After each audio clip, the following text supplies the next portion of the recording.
Hello guys, তো আজ চলে এসেছিলাম কল্যাণেশ্বরী মন্দির। তো মা, আমি আর দিদি ভাই মিলে এসেছিলাম মন্দিরে।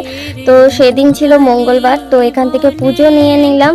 তো দেখতে পাচ্ছ পুজো নেওয়া হচ্ছে, আর এই দিকে যাচ্ছি আমরা ভেতরে পুজো নিয়ে। তো এখানে প্রচুর দোকান আছে, তোমরা তো আমার অনেক ব্লগেই দেখেছো পুজো নেওয়ার জন্য, জিনিস কেনার জন্য। তো ভেতর দিকে প্রবেশ করলাম। দেন আমরা দেখতে পেলাম মঙ্গলবার যেহেতু ছিল বলে প্রচুর প্রচুর ভিড় ছিল এখানে। তো আমাদেরকেও লাইন দিতে হয়েছিল, তো আমরাও লাইন দিলাম। আর এখানে তোমরা দেখতে পাচ্ছ এই গাছটা মানপূরণ গাছ, মানে এখানে ওই পাথর বানলে তোমাদের মনস্কামনা পূর্ণ হবে।